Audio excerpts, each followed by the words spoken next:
नमस्कार प्रेक्षकांनो, शुभ श्रावणी मालिका आता एका वेगळ्याच वळणावरती येऊन पोचलेली आहे. इतक्या वर्षापासून लपलेला अलकनंदाचा नवरा तो डायरेक्ट आता विश्वंभर समोर येऊन फार मोठा असा खुलासा करतो. आता एक पुरावा अलकनंदाचा नवरा विश्वंभरला देतो. त्याच्यानी प्रेक्षकांना सगळं आता इकडे कायापालट होऊन जातं. तर तो कोणता पुरावा असतो? इतक्या वर्षापासून लपून राहिलेला अलकनंदाचा नवरा तो डायरेक्ट समोर कसं काय येतो ते सगळं आपण आजच्या भागामध्ये बघणार आहोत.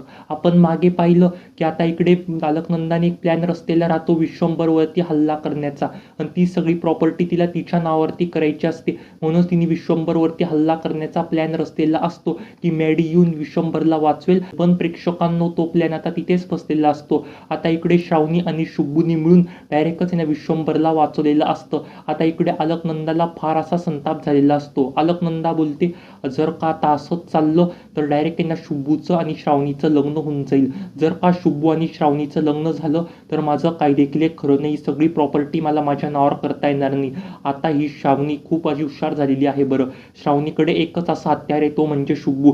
श्रावणीला एकच जण मदत करतोय, तो म्हणजे शुभू. जर का एकदा होता शुभू संपला तर श्रावणीला कोणी देखील काही देखील एक मदत करू शकणार नाही. मला काही देखील एक कोणी इथून शुभूला ना हाकललं पाहिजे. त्याच्याच करता प्रेक्षकांना आता इकडे अलकनंदा तिची खेळीच खाणार राहते. आता इकडे अलकनंदा डायरेक्टच येणार शुभूच्या घरी जाते. अलकनंदा शुभूच्या घरी जाऊन डायरेक्ट आहे ना शुभूच्या घरच्यांना धमकवणार राहते. पण प्रेक्षकांनो, इथे आता फार मोठा असा चमत्कार होतो. तेवढ्यात प्रेक्षकांनो तिथे स्वीटी आलेली असते. स्वीटी बोलते, मला काही देखील एक झालं तरी ना मला डायरेक्ट शुभूशीच लग्न करायचं आहे. पण प्रेक्षकांनो, आता ते सगळं बोलणं इकडे अलकनंदाने ऐकलेलं असतं. आणि प्रेक्षकांना शुभूची आई पण बोलते, अजिबातच हे लग्न होऊ शकणार नाही. शुभूला तुझ्याशी अजिबात काही देखील एक लग्न करायचं नाहीये. पण प्रेक्षकांना आता इकडे ते सगळं बोलणं असतं, ते सगळं अलकनंदाने ऐकलेलं असतं. अलकनंदा बोलते, वा, काय मस्त आयडिया सुचली आहे बरं आता मला, असं म्हणून प्रेक्षकांना आता इकडे ती डायरेक्ट स्वीटीला ना बाहेर बोलवून घेते. आता इकडे अलकनंदा म्हणते स्वीटीला, तुला शुभूशी लग्न करायचं आहे का? मी तुझं आणि शुभूचं लग्न लावून देईल. प्रेक्षकांना त्याच्याने आता इकडे स्वीटीला खूप आनंद होतो. स्वीटी बोलते, तुम्ही मला जे कामं सांगाल ते मी तुमचं काम करेल, पण माझं आणि तुम्ही ना डायरेक्टच आहे ना शुभूचं लग्न लावून द्या. शुभू माझ्याशी लग्न करायला अजिबात तयार नाहीये, पण हे सगळं तुम्ही करणार कसं काय बरं? प्रेक्षकांना आता इकडे अलकनंदा पण बोलते, मी कसं काय करेल, मी कसं काय लग्न लावून देईल, त्याच्याशी काय घेणं देणं आहे बरं? त्या शुभूशी लग्न करायचे ना, मी म्हणते तसं कर, असं म्हणून आता इकडे अलकनंदा आहे ना स्वीटीला खूप मोठासा प्लॅन सांगते. असं म्हणून आता प्रेक्षकांना इकडे अलकनंदा पण ना घरी येते. आता इकडे तेवढ्यात प्रेक्षकांना काय मस्त अशी इकडे ना आता स्वीटीची एंट्री होते. स्वीटी येऊन डायरेक्टच ना विश्वंभरला बोलते, मला आहे ना डायरेक्टच ना शुभूशी लग्न करायचे, माझं आणि शुभूचं लग्न जुळलंय. त्याच्याने आता इकडे डायरेक्टच ना विश्वंभरला खूप मोठासा धक्का लागतो. विश्वंभर बोलतो, काय स्वीटी, तू तू कोण आहे बरं? स्वीटी, हे सगळं काय चाललंय बरं? शुभूचं तुझं लग्न जमलं, हे सगळं काय बरं?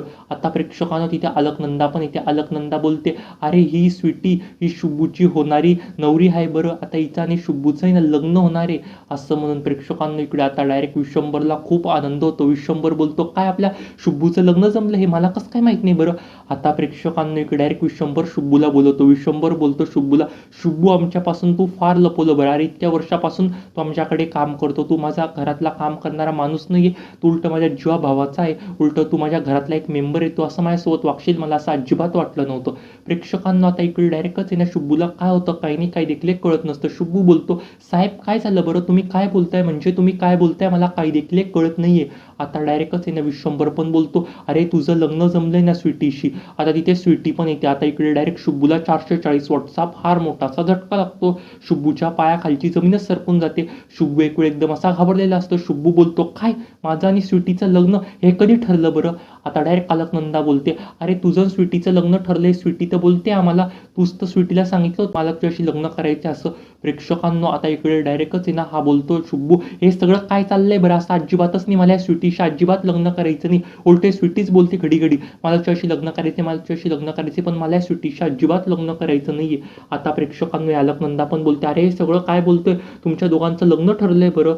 आता प्रेक्षकांना इथे काय मस्त अशी डायरेक्टच आहे ना अलकनंदाच्या नवऱ्याची नवऱ्याची एंट्री होते. त्याच्याने आता जे काही सगळं राहतं ते सगळं पलटून जातं. आता इकडे अलकनंदाची जे काही खेळी असते ती तिथेच बसलेली असते. आता इकडे डायरेक्ट इतक्या वर्षापासून अलकनंदाने तिच्या नवऱ्याला ना दांबून ठेवलं होतं प्रेक्षकांनो. आता तो कसामसा तिथून सुटलाय. आता इकडे अलकनंदाचा नवरा येऊन डायरेक्ट विश्वंभर पुढे उभा राहतो. डायरेक्ट आता तो म्हणतो विश्वंभरला, मला तुम्हाला खूप महत्त्वाचं सांगायचंय. प्रेक्षकांना आता इकडे विश्वंभर पण बोलतो, इतक्या वर्ष तू कुठे होता बरं? हे सगळं काय चाललं आहे बरं? इतक्या वर्षातनं तू परत इथे आलाच कसं काय बरं? तू माझ्या बहिणीला सोडून कुठे गेला होता बरं? हे सगळं काय चाललं आहे बरं तुझं?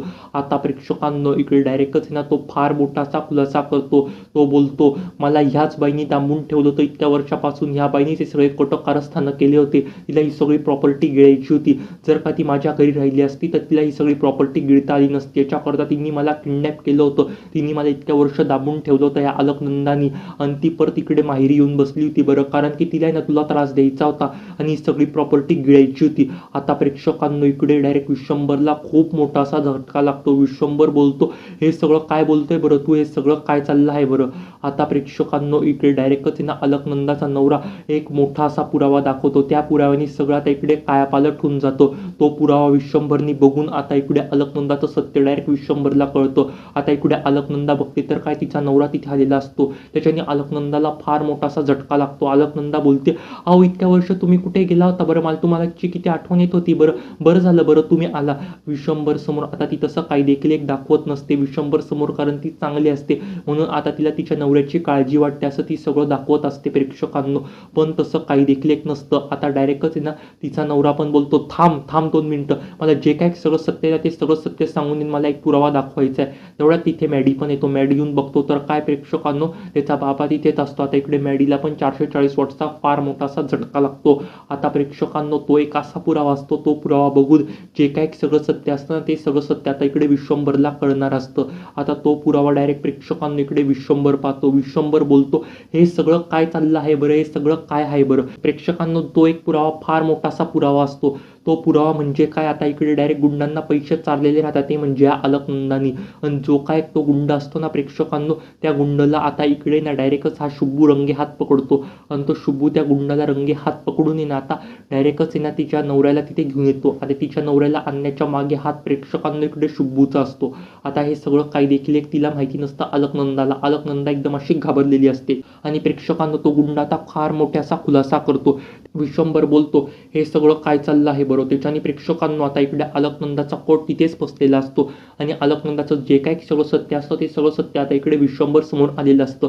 आणि आता इकडे श्रावणीने तो चॅलेंज दिलेलंच राहतं डायरेक्ट अलकनंदाला, मी तो सगळं सत्य घरच्यांसमोर आणलेलं, मी तुला भिका मागायला पाठवेल. आता प्रेक्षकांनो ते चॅलेंज पण श्रावणीचं पूर्ण झालेलं असतं. आता इकडे श्रावणी बोलते, मी तुला चॅलेंज दिलं होतं आठवतं का? तो सत्य मी सगळ्यांसमोर आणेल, माझ्या बाबांसमोरचं सत्य आणेल. आता आज मी तुझं सत्य सगळं माझ्या बाबांसमोर आणलं आहे बरं. प्रेक्षकांनो त्याच्याने आता इकडे अलकनंदा फार अशी घाबरून गेलेली असते. अलकनंदा बोलते, हे सगळं काय होऊन बसलं बरं? होत्या तर सगळं नव्हतं होऊन बसलं बरं. मीच आता ही सगळी माती खाल्ली.